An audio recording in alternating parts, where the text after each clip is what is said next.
Shri Abhijeet Agarwal ji, who's the IAS Managing Director, MP State Electronics Development Corporation, Department of Science and Technology, Government of Madhya Pradesh. A huge round of applause. I know we are very close to lunch, but we need to burn that energy to get some calories in.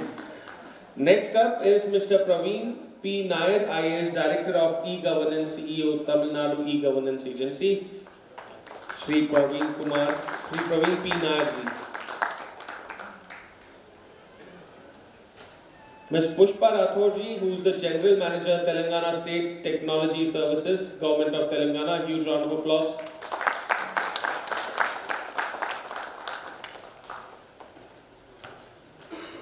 Shri Radhakrishna B, Director, Customer Advisory, SAS Institute, India Private Limited.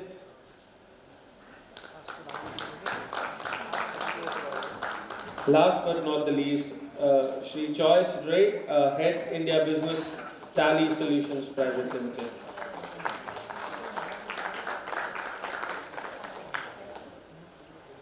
Such a stellar panel that we have today on the dais, and right from education to technology, all of that will be discussed.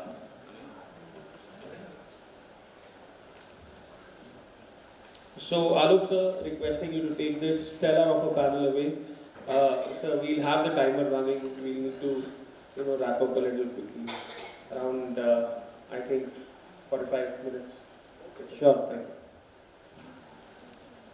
First of all, I think I'd like to thank Gov Connect and also Government of Assam for having this wonderful conclave where we have not only government and within government from different sectors from different areas. We also have the private sector here. Focusing on this session is actually focusing on digital transformation in government with the focus on effective governance. And as you would have heard in the plenary session and also in the first panel discussion, it's beyond doubt that the states have gone through a tremendous journey of digital transformation. If you allow me to step back a little, I think it all started somewhere around in early 2000s with NEGP being rolled out in 2006, where the focus was more on providing online services, making the citizens, giving them more convenience. And of course, e-district, CCTNS, NLRMP, all these initiatives were actually launched. And we have come a long way, after that. And the focus is now shifted from e-governance to smart governance, where, as you would have heard, the government is moving into e-office. You have the CP grams, which is there, which has moved into version 7. And so all this has been possible because of new technologies which are coming into play. The governments are now focusing on integration. They are focusing on robust digital infrastructure, which is there. Use of data, analyzing that data is also becoming important with the use of analytics. AI, ML is also being used. Cloud is becoming, has come in, which is helping in a lot of services being provided. There are governments which are providing cloud for businesses for free so that they can store the data there. Also, I think while we were discussing in the earlier sessions, I think a large part of government, there's a social responsibility which is there. And when one looks at the achievement of SDGs, the Sustainable Development Goals 2030, I think technology is one of the key pillars behind which a lot of these KPIs and the SDGs can actually be achieved. Just to give you an example, when we talk about energy security, when we talk about food security, a lot of this can actually be achieved through innovative digital transformation through approaches which can actually be leveraged, and problems of hunger and poverty can actually be eliminated. So with that, I think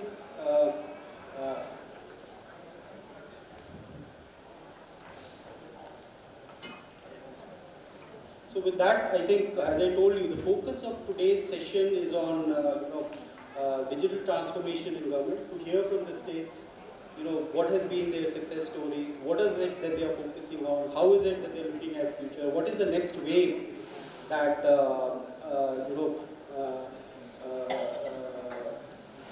that they are looking at? And also to hear from the private sector that how do they look at it? How the digital transformation in government is happening, effective governments are happening through their lens, and how they can partner in this journey. So this is primarily the focus. And with this, I think I will ask the panelists to give their view. I think Ma'am Pushpa, I think you have to leave early, so I think I would first like to ask a question to you.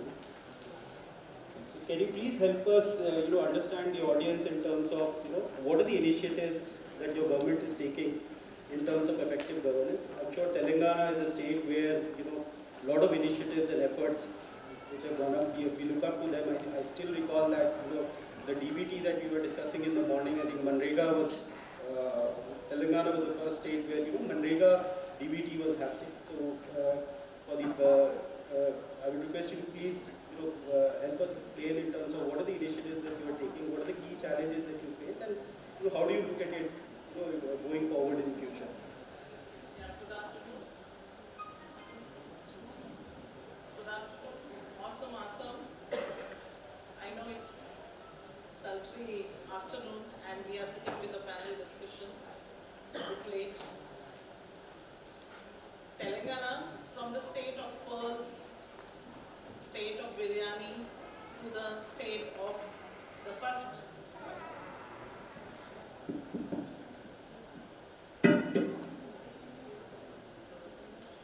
Telangana, am I audible? You can just... Yeah, Telangana, from the state of pearls to the state of first privately manufactured Indian rocket, has now travelled a long way due to its policies and its framework, which permits the industry's collaboration and it permits innovation, and we are way ahead. And we though being the youngest state, we have travelled along and we stand tall with pride of having so many governance awards and so many innovations as feather in our cap. We have also innovated medicines from the sky through our drone technology. We have used emerging technology in many of our sectors of day-to-day life. Our Honorable Minister of IT always says that technology, unless and until it touches the lives of the normal citizen, it has no meaning. The purpose of technology is lost if it is not enabling a citizen's life. So drive the technology and make it realize the livelihood, day-to-day life of a citizen. The purpose will be solved only then. To meet all these targets, we have recently also, not to forget that we have won the Green City Award. And we have competed across world and won them. That was not possible unless and until we would have had the empowerment of digital transformation and all the technology supported us. Like we had Haritaharan program in which we had cloud seeded the forest and we had a lot of saplings planted across the state, which won us the Green City Award, which was again a benchmark achievement for the state of Telangana. So to start with, there are many such things which our policies permit for the technologies, for the innovating, for the startups, for the SMEs to collaborate and come and participate, invest. And we are also now the Silicon Valley of India, as per the recent statistics. We have surpassed Bangalore. And to talk about the day-to-day e-governance, like now from e-governance, m-governance, digital governance, now we are also facing g-governance, green governance. We are having in pipeline g-governance, a green governance building which is coming up along with Center of Excellences. We have 4 Center of Excellences which permit. We have built up an ecosystem which which enriches us to have a day-to-day innovation in all streams of life, in fact. To begin with, the first project which I would talk about is the Dharmi portal, which has transformed the land record management of a farmer's requirement to total enablement, wherein the farmer need not travel, he need not go to an MRO or SRO's office, or he need not travel from revenue offices, wherein you all know that how much time it takes for him to book his slots and book his requirement of farming and get his passbooks and get his beneficiary programs. The government of Telangana has also announced beneficiary of sanction of rupees 5,000 per acre as a DBT sanction, which goes and sits in the account of the farmer. So we have totally transformed the land record transactions, and now we call it as the Dharmi portal, wherein everything is online.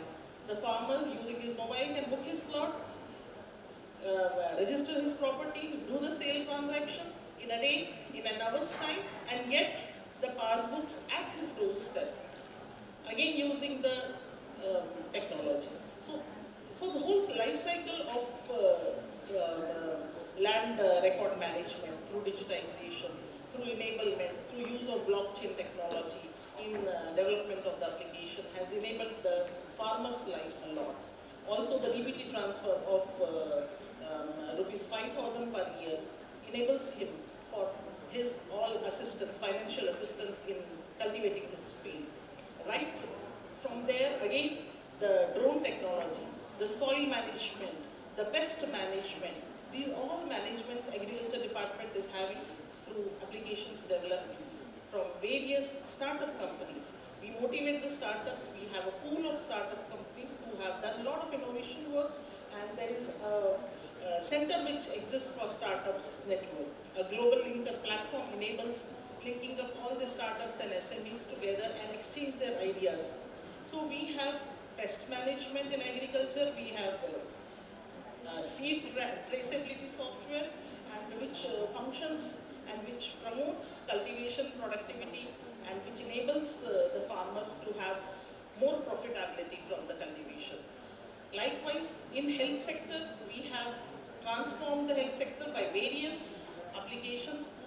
To name a few, one is having Basti Dawakhanas. Basti Dawakhanas are a concept in which you have hospitals, a small time hospital which come traditionally from Bastis, and wherein anybody, the urban poor can go and approach and get his health updates done by having T-diagnostic facilities. In T-diagnostic facilities, we have 57 lab tests which are conducted free of cost for all the urban poors who want to. And now today we run some 400 Basti Dawakhanas which have facilitated the healthy lifestyle of any citizen. So health department is also again using the emerging technologies to undertake all this kind of new endeavors. And we also have other initiatives with us, like, as you all know, Me Seva and other applications under e-governance have already taken care. But these are few things which have taken, like even the country welfare program which was one of its kind in the nation, wherein we had screening of the eye checkup of all the citizens free of cost, which is not done pan-India anywhere. And that was visible only with collaboration with LV Prasad Eye Institute technologically. And we could screen many people, and we are going to have a second phase of country welfare program now. So these programs have benefited the citizens, and the major objective of having technology as an enabler and facilitate usage of data only to facilitate the lives of a normal citizen and uplift the society has enabled and earmarked Telangana as a state which is totally digitally transformed. None of our services are having with human intervention. Every service, every citizen service is enabled digitally. Every data is enabled. We have Center of Excellence for Artificial Intelligence, for cyber securities, for additive manufacturing. You have also heard about 3D printing. The 3D printing facility was used for designing of the rocket, which was launched recently. And we have many more such things which are under pipeline. We also have, like we were talking about AWS, Amazon Cloud, which uses, which many of our platforms use for hosting their applications. Alongside, we have atmospheric water conversion facility, which permits us to drive potable water from air. The humidity of the air is converted into water, which is potable and drinkable, and you have this facility at Secunderabad railway station. So these are few new things which the state of Telangana has earmarked, and we are progressing quite ahead of others, and we are very proud of the achievements we have had till now. Thank you, ma'am. Ma'am Pushparatha, it's really interesting to learn from you the initiatives that the government is taking and how you're marrying technology into livelihoods, into health and other aspects, which would also help in achieving many of the SDG targets. So now I think we have with us Shri Sandeep Verma ji. He is the Principal Secretary, Government of Rajasthan. So, Mr. Verma, Rajasthan has been a pioneer in digital infrastructure. Way back in 2004, the government actually set up the first data center based on MIT guidelines, and then in 2018 again, you set up the India's biggest data center, the Bhamasha State Data Center, which is there. You are also helping businesses by providing services on cloud free. So I think one of the things that is often all these requires a lot of procurement, a lot of backroom things putting in place, and this is something which is often is done hidden, put at the back burner. But I think procurement is one of the key aspects in government, and I think where you have to do transparency and at the same time you have to maintain speed. So can you help us understand what are the initiatives that you are taking in achieving many of these plans which digital transformation which the government is taking by providing effective procurement processes? What are the technologies that you are using, and what is the future that you see? Am I audible? Thank you, Aloke. I have to file a caveat right at the beginning, because when I speak in my personal capacity, and that way I don't have to push or defend government projects or ideas that I may or may not agree with. So, but having said that, there is a lot of stuff in which Rajasthan has been a pioneer. Data centers was one part of it that you mentioned. We are also the first one in the country, as best as I know, to set up a digital procurement marketplace. What we hear about GEM today, and GEM is marvelous and amazingly big at this point of time, because a huge amount of Government of India procurement takes place from that portal. Rajasthan was a state that started its own e-marketplace many years back.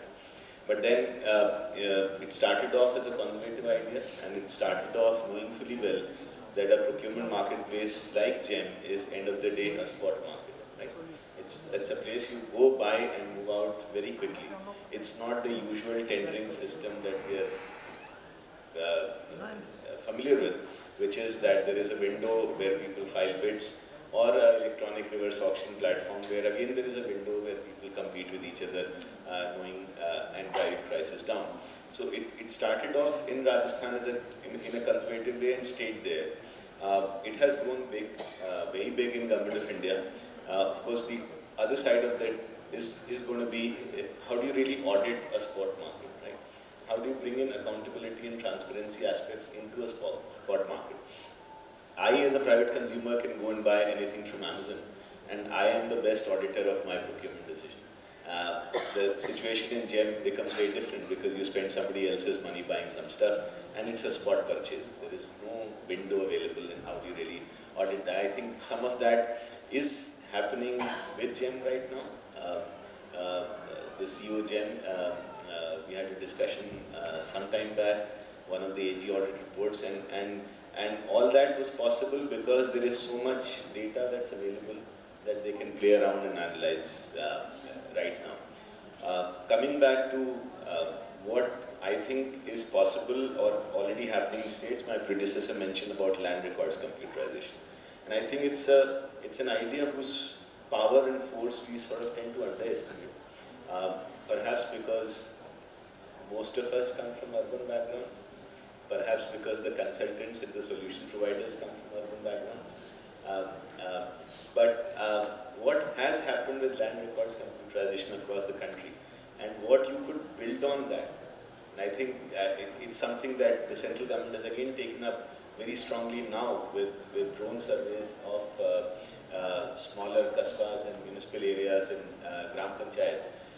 I think the power of land records computerization is something that the central government now is very clear on, and we're going to start seeing much of more and more of what has already happened autonomously in states like Telangana, where they took up land records computerization. Karnataka was, I think, the first one, if I'm not wrong, and many southern states are really the leaders compared to northern India too. So somewhere there is a need to sort of bridge the gap, because it is a very, very powerful resource, and the more you can bring out about transactions around land and make it simpler, because a whole lot of processes, licenses get actually built around NOCs on land property. So if we can cut the chasing out, really, on having to produce land record documents again and again and again, or verifying ownership again and again and again, building permits and so on, or industrial use of agricultural lands. I think the power lies in that, and I think it lies upon us and the industry to head into an area where we probably don't have the social background, but I think it's an amazingly powerful idea where the power of IT can really be harnessed. The other topic or subject where I see a lot of work that could be done. We had some small steps with the central government coming out with instructions last year on allowing use of QCBS for works, and also around use of digital measurement books. Now, we hear of complaints about quality and lack of inspection of public works all the time.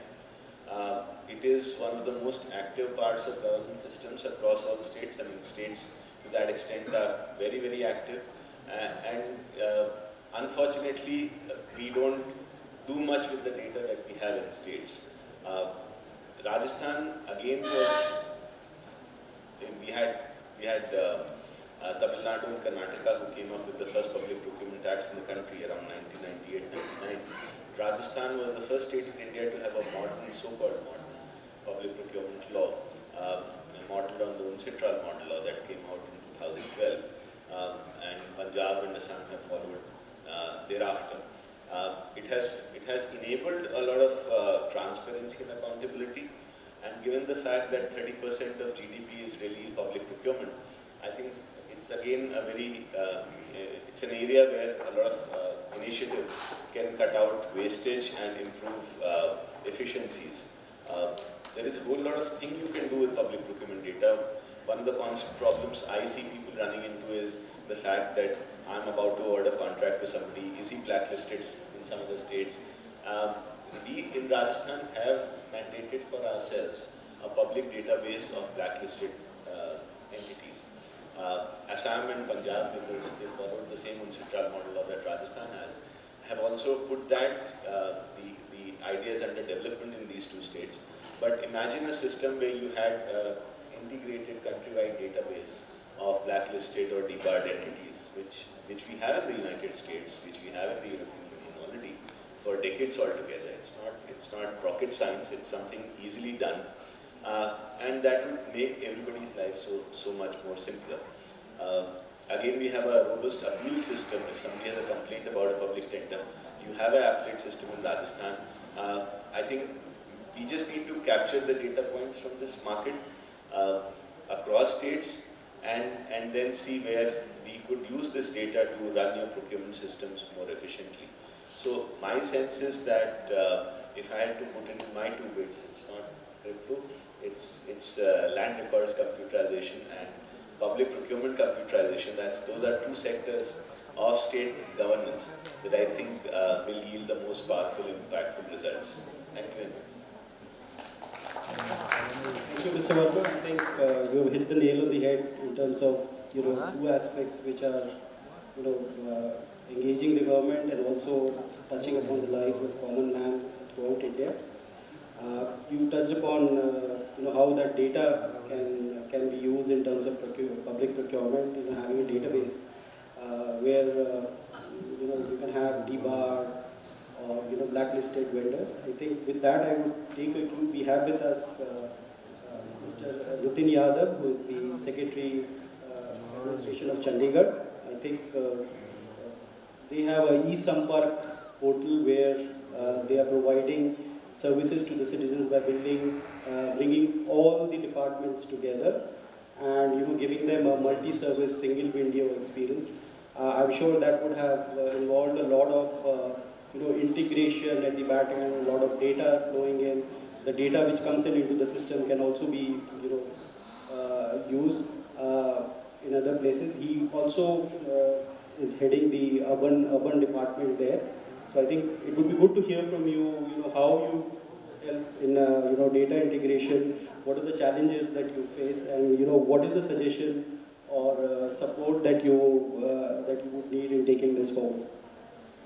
Thank you very much. Esteemed panelists, ladies and gentlemen.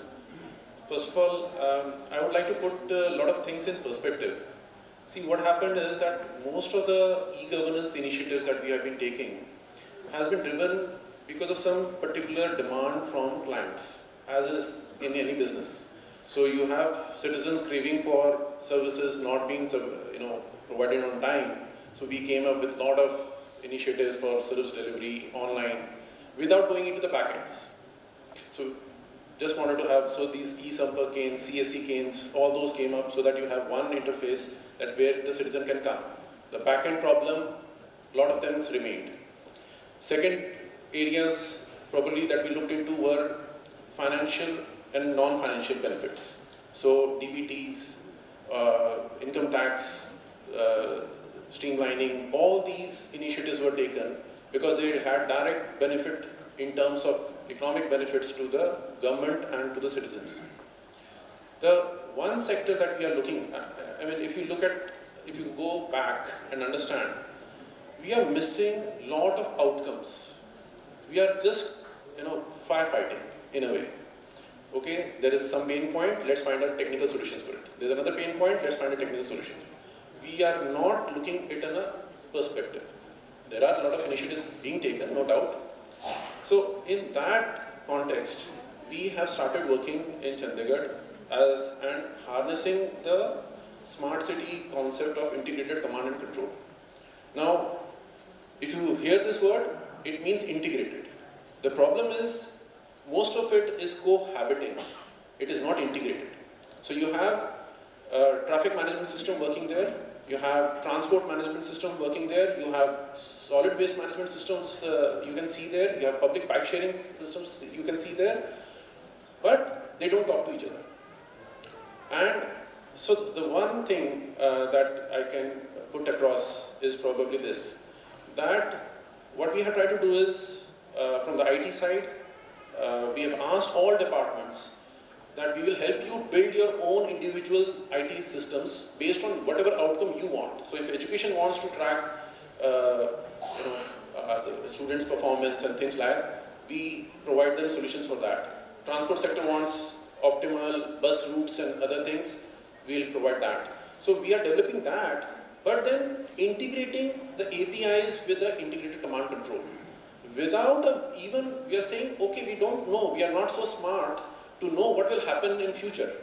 What will the overall perspective be? But let us at least pull the data. Let us at least take all the database.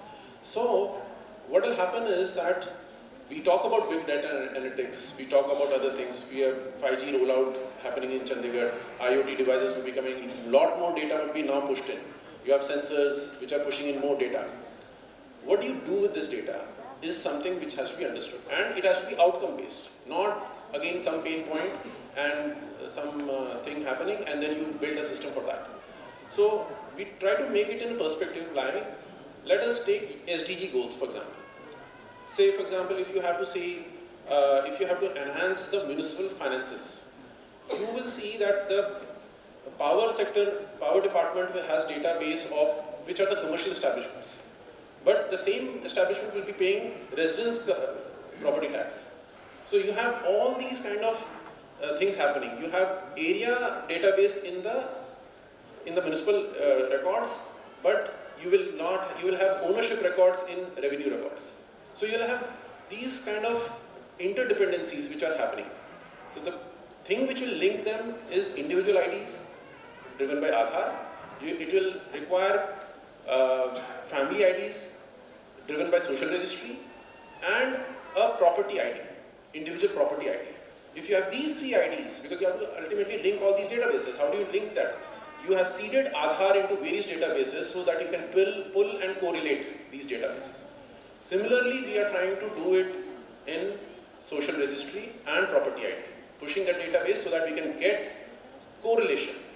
And then, now see the power of this. You have, for example, health index. Now, for every property ID, you can have a health index, education index, environment index. So you, for example, if you have to see environment index, how much of water is being consumed, how much of waste is being generated, how much of pollution is there. So when you map it onto a ward level, sector level, and the city level, you come, okay, this is what is happening in health sector. This is happening. What is happening in education sector. So you build on an outcome basis, and then you plan your interventions. Okay, this is where my education is weak. This is where my health is weak. So you have public health system plugged in. Okay, there's a leakage, IoT devices giving you the quality of water quality. You understand that the health index, not because from the health data, but from the public health data, that you understand that there is a problem of health here. So you work on the outcome rather than on some individual issues. And once we can map all of this, we will be able to better have a holistic and truly smart governance. So I would seek help and assistance from all the various stakeholders here, various companies who have come, that if they want to partner with us in building these kind of database, smart analytics, it would be a wonderful initiative, and I think it will show us a way for smart governance to the country. Thank you very much.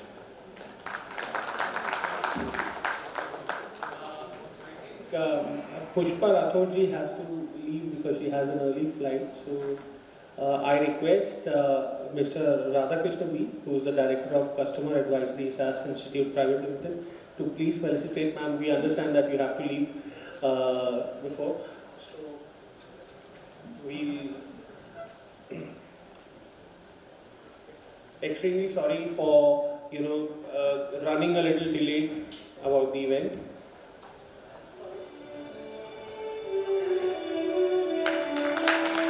Thank you so much for your contribution in this panel. Now, thank you. Now, sir, please carry on. Sir, we'll have 12 minutes. Sure. So, thank you, Mr. Yadav. I think you touched upon a very pertinent point in terms of so much data which is being generated, how to use it, analyze it, and help it in help use basis the outcomes in decision making, in policy analysis, and achieve effective governance through use of emerging technologies. So we have with us Dr. Vinod Rao.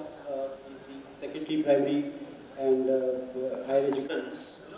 Their periodic assessment, summative assessments twice a year, we started centralized. Uniform timetable, uniform question paper, assessments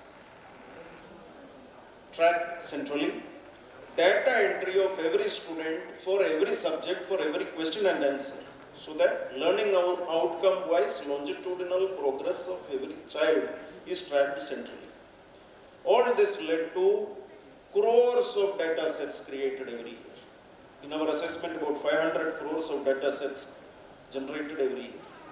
We needed a dedicated system for analyzing it real time.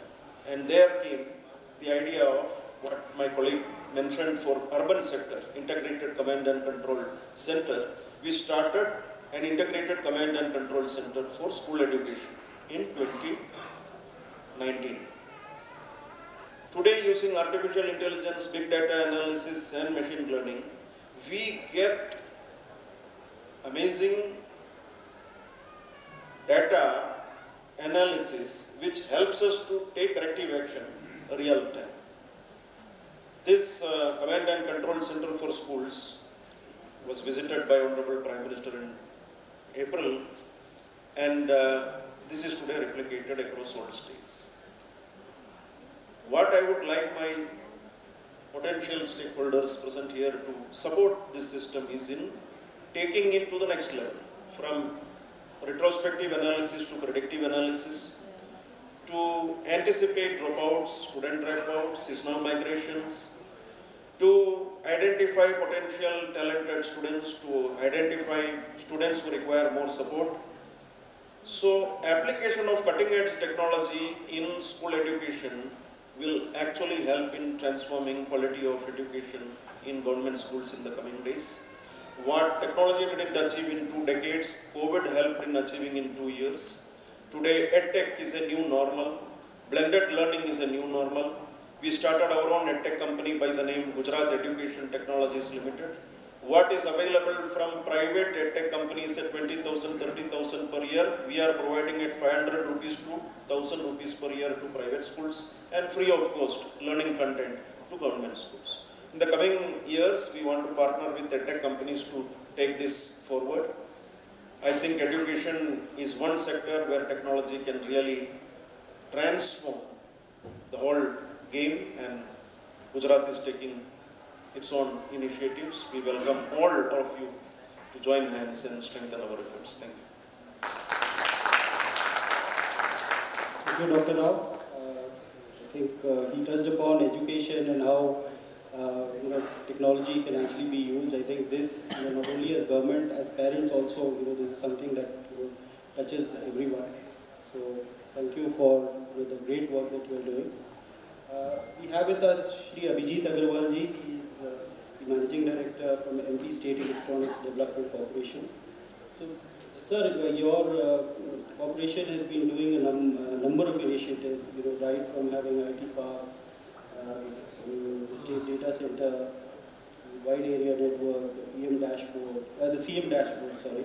So, can you please, what are the initiatives that you are taking in terms of, further expanding digital governance, and how do you see the future and what are the challenges that you want to overcome? Thank you, Aloke ji. Esteemed panelists, I would like to, can there be a small presentation? I'll just skim through, I know we are running short against time. Can someone please make the presentation? Actually now, the kind of governance we are looking forward is which is seamless, faceless, and now predictive and proactive. So Madhya Pradesh also, in terms of delivery of such services, we are trying to work on such kind of solution. And we have got next slide, please. We have and the change of the use of GIS will be a future that I believe. This is just an ecosystem of MP, SCDC, we have ID parks, we have GIS team and COA and data center and SWAN network. Certain initiative that I'll just skim through and I'll just talk about. We have got a very strong network of GIS and we have almost 150 plus GIS layers in the state, and we have been using drones in different applications. This is one of the very good project that we came up with. Using the satellite data, we are predicting the land crop on each land parcel wise, and we are upfront showing it to the farmer mobile app that what is the satellite prediction based on the either image in the Rabi season or based on the back scatter data in the Kharif season. And the farmer has been able to accept or make an entry of his own or her own crop being sown. And these are being used at all the governance systems, whether it's MSP procurement or crop insurance and all sorts of this thing. So this has been a major game changer for us, and we had done for this completely for this Kharif season, and then for Rabi season we are starting from next month onwards. And our accuracy level in the first year for complete Kharif has been almost 75%, and last Rabi we did on a trial basis, it was almost 70%. We had been using drones for property tax, urban mapping, then road monitoring and asset monitoring kind of a thing, and proposed dam and submergence study and volumetric analysis of mining areas as well. This is a complete disaster warning and response system we have created on GIS, wherein we are using machine learning to predict the submergence of different river basins and different areas in the district. And we have our integrated Vallabh One situation room, our Secretariat situation room, where we can access our dial 100, 108 vehicles. It's a completely integrated kind of a system that we have made in-house. This is one of the new systems wherein the layout of different bigger complexes, buildings and town and country planning are being done on GIS, wherein the user can put in the drawing and the system has got all the rule engines of a city in place, and it will be able to showcase what are the different non-compliances, and the time cycle that has reduced from say 3 to 4 months to now 3 weeks to get a complex layout approved in the Madhya Pradesh cities. This is one of the faceless mutation that we started with now. After the sale of the land, the mutation process, there is no application that will happen, and the problem, the file will go to the cyber tehsil, and the cyber tehsildar, if there are no complaint which are registered in 12 days, then there are cyber tehsildar sitting in the state headquarters. They will do the mutation, and the person will get the mutated land record right away on his phone, on WhatsApp. As sir has rightly said, from Rajasthan, that land registry creation has been done.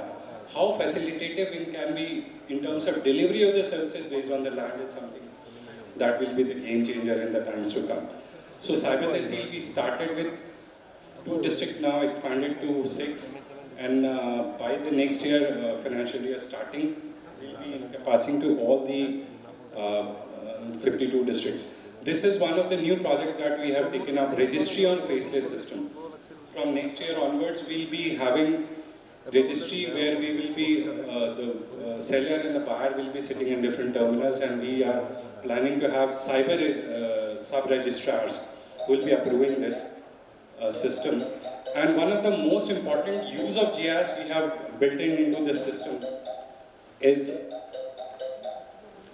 how to calculate the plot rates, which used to be a very discretionary kind of an affair. Now we have done the GIS that the system will be able to calculate the land parcel rate right up to the land parcel, not up to the area, based on the collector guideline. So now sub-registrar will have no role in calculation of the land rates. System will calculate, and it will reduce a lot of such malpractices which every officer, citizen used to see. And this is one of the glimpse of CM dashboard. We have integrated CM dashboard for flagship scheme, flagship projects, district ranking, and public service delivery and application as well. And we have done a lot of BPR in terms of data collection using ETL techniques, and we have also done a lot of web scraping of Government of India different applications which are not being shared by states otherwise, and we have been able to transform through web scraping all those kind of databases to make a predictive kind of and make a usable kind of a dashboard for our state governments. These are certain statistics of CM dashboard. There are state scheme, flagship scheme, there are different district dashboards.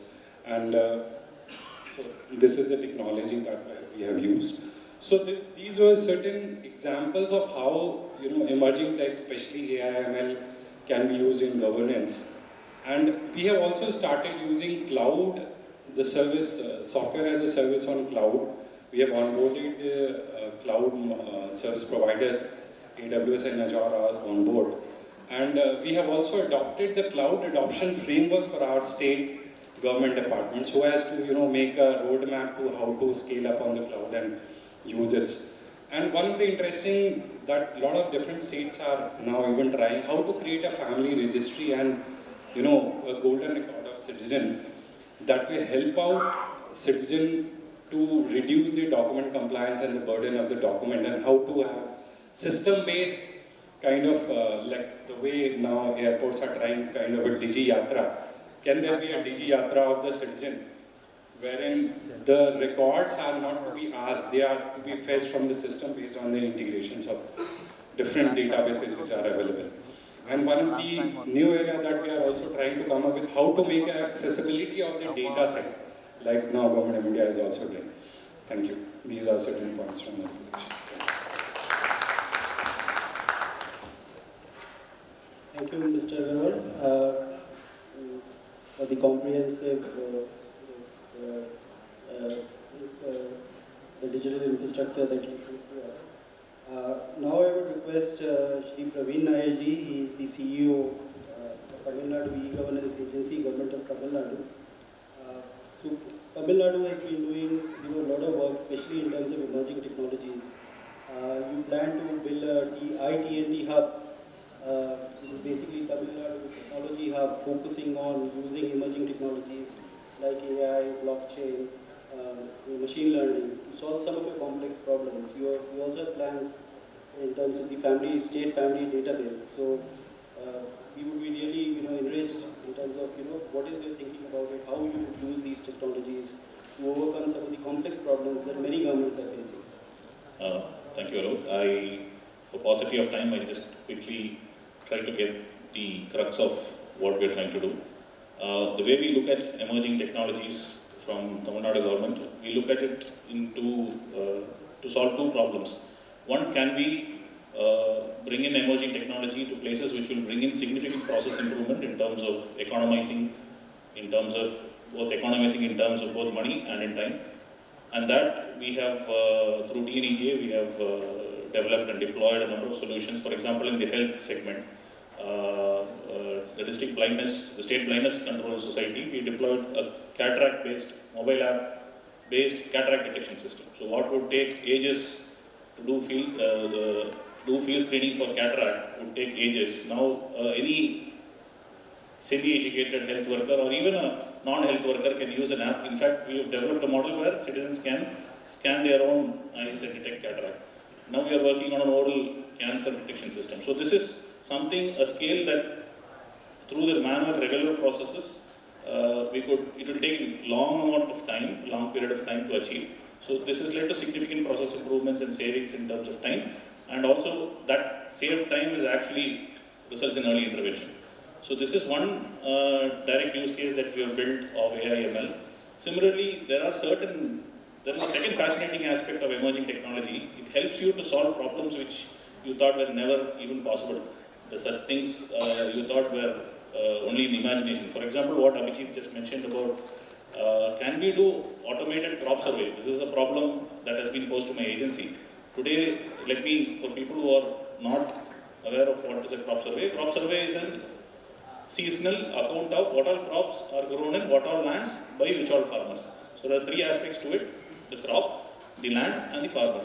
So there is a certain level of integration in which these three databases can be integrated, and then you can do an app-based crop survey provided the farmer and the land databases are integrated. So this is at the level of data integration. Now, if I go further, and like Abhijeet said, can I use satellite maps and remote sensing data to actually tell what crop is likely to be there in the field, and then the farmer only confirms it. So that is the destination to which we are moving. That is one of our prime projects. We are working under the Agri-Stack concept of Ministry of Agriculture. So this we want to get to the extent possible in the next year or year and a half. So we are moving already on this step. The georeferencing part is happening, linking of the farmer and the other database is happening, and all that. At the end of all this, a whole new world opens up for farmers. For an urban consumer, getting food at home done so gives you, takes and gives products anywhere, everywhere, anything you can get at your doorstep. But for a farmer, you will not believe in Tamil Nadu, he has to interact with 13 departments to avail all his subsidies and his benefits, to all the input, process and output. Even to sell his output, at least a maximum of 13 departments he has to interact. And it is very funny to see that most of these 13 departments are asking for the same set of 3 or 4 documents. So we are also working under the Agri Stack towards moving towards predictive analysis of the farmer from a lot of inputs based on what is the soil, lithographic, hydrological potential of that piece of land, and even going up to market prediction. We have an app called the Odovan app, which is deployed in the Ministry of Agriculture, the Department of Agriculture. We are working closely to enhance the AML capacities of that app. The first thing we have onboarded and rolled out is a pest detection for stem borer pest in paddy crop. So that is now being actively rolled out by the Agricultural Department. What would otherwise take a large scale of infection before the Agricultural Department wakes up, we can now predict at an early stage that there is going to be a large scale pest attack, particularly the stem borer we have deployed. We are planning to deploy 8 more types of AI based detection models. The most interesting thing is that we just started with 40 photographs. We didn't start with a huge training model. Some people do thousands and thousands of photographs to train their apps on machine learning. We just started with 40 photographs and developed this, and the farmers themselves uploaded. We didn't put any private people to go to the field and survey. The farmers themselves uploaded, and slowly the machine trained itself and is currently under deployment. There is another interesting aspect, apart from AAML. Without even AAML, there are beautiful possibilities that come out when you integrate databases. That has been talked by multiple panelists before me. I'll just give you one example. We recently launched a scholarship scheme, a state-sponsored scholarship scheme called Pudumai Ped. It means New Age Woman. The scholarship is intended for, there are 2 conditions in the scholarship. One, the girl should have studied, it should be a girl, it's not meant for boys. The girl should have studied from 6th to 12th in government school.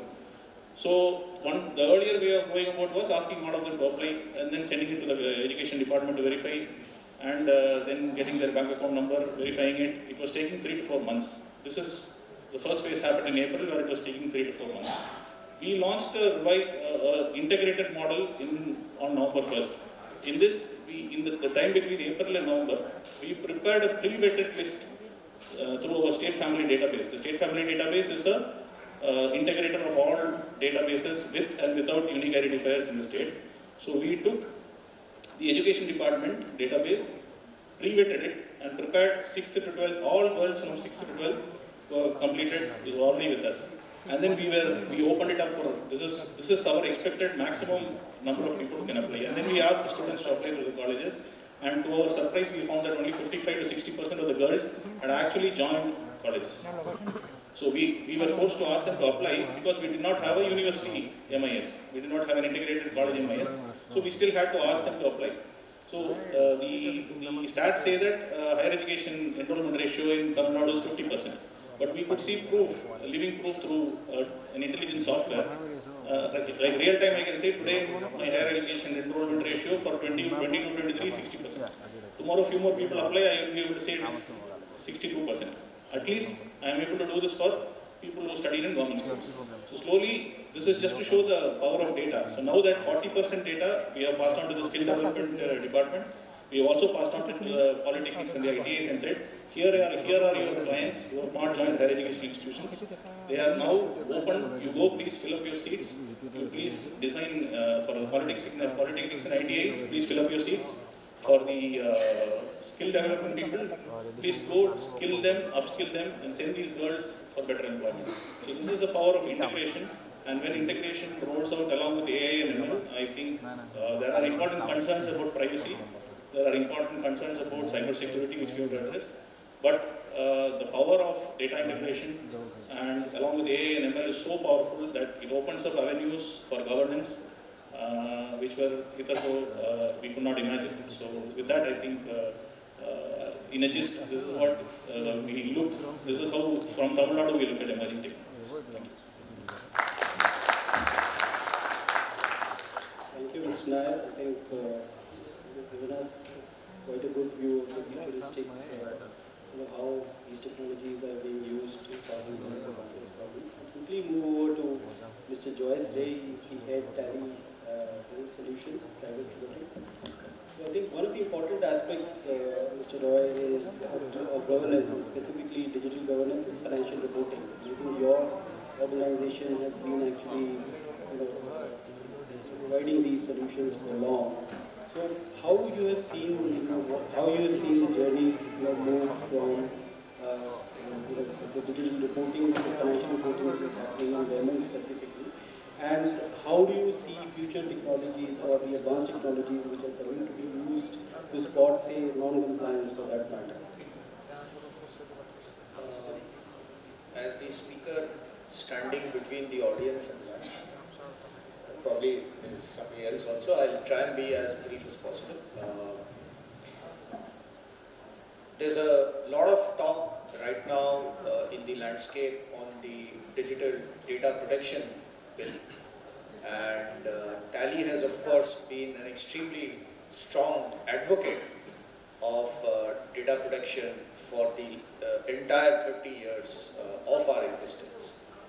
And I'm also happy to share that in this direction we have been collaborating with AWS in the last couple of years to design and provide a very, very unique made in India solution for our SME customers, where their data is absolutely secure and in a fortress. So data privacy is definitely an important aspect and something which is very, very close to our hearts. There have been in the last 4 to 5 years a lot of changes in the compliance and accounting space from the government side. A lot of new initiatives starting with GST, e-invoicing, e-way bill, and we have been of course kept very, very busy by these advancements and have been providing adequate connectivity to NIC and GSTN portals for our customers today. So much so that our internal reports estimate that for every 100 e-invoices which are raised today by businesses in the country, more than 70 of them are actually generated from Tally as an application. That is something that really makes us proud. Going forward, there are a lot more changes that we anticipate. The e-invoice ceiling itself is coming down gradually, and it is now a matter of time before most businesses are part of the ambit.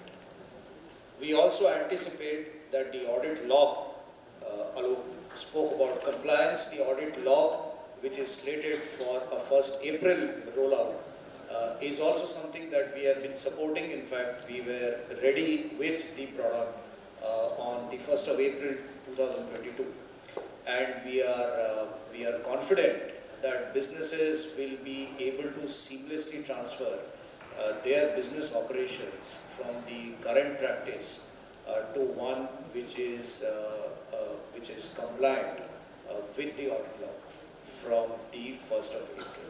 So these are some developments that we of course have been following. I want to end by also highlighting that the account aggregator space is something that we are very, very closely watching. That is also a topic which is very close to our heart. The fact that the government is initiating consent management for business to provide data to financial institutions and data providers as well as data users is really a remarkable transformation in this space, and we are very, very hopeful of participating wholeheartedly in this initiative and supporting it in the days to come. Thank you very much. Thank you, Mr. Decisions can be taken. So, what I would request is very briefly, you touched upon agriculture, health, education. So what are the other sectors where this can actually be applied, and how do you see this being taken up by governments and policy makers very quickly? Yeah, I understand very quickly. So there is a tremendous graduation in terms of the way government departments are looking at what started as reports as a data aggregation a few years back to what they're asking a question more in terms of prediction, and you have heard it from all the panel members in terms of a lot of use cases around predictive analytics. And again, it is overwhelming to see that the use cases what they've mentioned is not just limited to structured data, but it is a lot to deal with unstructured data relating to images, relating to text, which is very, very difficult to imagine a few years back somebody from government departments actually embarking upon. Apart from the use cases, which are very, very interesting, which have been mentioned, we are working with multiple state government departments, both on revenue side, on expenditure side, where they need to essentially look at maximizing revenue, improving the citizen experience. At the same time, they also need to look into the constraints of the people, the skill set, and so on. There is also a graduation in terms of how these initiatives which are picked up by government departments is not a one-time initiative. There is a lot of importance that is set in on the sustenance aspect. And that is where we have seen government departments are embarking on setting up center of analytics or centers of research to ensure that there is sustenance on these initiatives. What is also, I'll just give one of the examples, what I've seen in one of the departments, revenue department, is that the building is dilapidated, there are a lot of wires hanging, the work atmosphere is not very conducive. But I'm seeing the staff of the department running by themselves complex queries, designing the complex queries on the data, consolidating data. Somebody is working on building some simple model to, thinking of writing complex models around that. So within so many constraints of, the working conditions, the departments are setting aside budgets for training so as to ensure that if there's a movement of people from the department, there is a training budget which is available for the new people to pick up that skill set and ensure that the program continues. So I think there is a tremendous transformation in terms of the way investments in analytics have seen over a period of time, and that is definitely a lot encouraging. Thank you, Mr. Radhakrishnan. So with this, I think we covered all the panelists. I think as you would have seen yourself, we had a wonderful session in terms of not only in terms of the length and breadth of the country, the states which are being covered, also the sectors which have been there, and how the pressing need of data integration and use of emerging technologies like AI, ML, which will help us to solve various problems which I think some time back we were grappling with. So with this, I think I'll open the floor for any questions that you may have, and you can direct it to any of the esteemed panelists that we have. Any questions from the audience? Of course, it's understandable, we're standing between you and lunch. Okay, so our esteemed speakers are here, post the lunch as well. So if you have any questions, please feel free to reach out to them for any questions, any doubts or anything that you would like to know about their respective, departments as well. So a huge round of applause for such an amazing panel. I would like to invite Mr. Swapneel Gupta, who is the co-founder and CEO of IOTA Infrastructure, to please join us on the stage and felicitate this amazing panel. Starting off with the moderator, Mr. Aloke Agarwal, who is the partner Deloitte India. I know we are just about to finish off. If we have a good round of applause, we'll have a better lunch, I promise. Now the panelist, Mr. Sandeep Verma, IAS Principal Secretary, Department of Science and Technology, Government of Rajasthan. A huge round of applause. Shri Nitin Kumar Yadav, who is the IAS Secretary, Department of Information Technology, Administration of Chandigarh.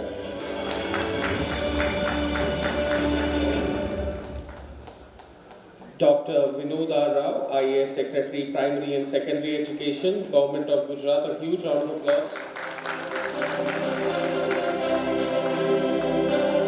Shri Abhijeet Agarwal ji, who is the IAS Managing Director, MP State Electronics Department Corporation, Department of Science and Technology, Government of Madhya Pradesh. Shri Praveen P. Nair, IAS Director of E-Governance, CEO, Tamil Nadu E-Governance Agency.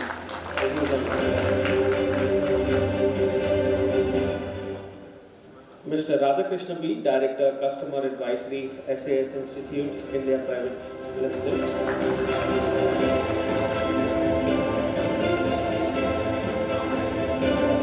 Mr. Joyce Ray, Head, India Business Tally Solutions Private Limited.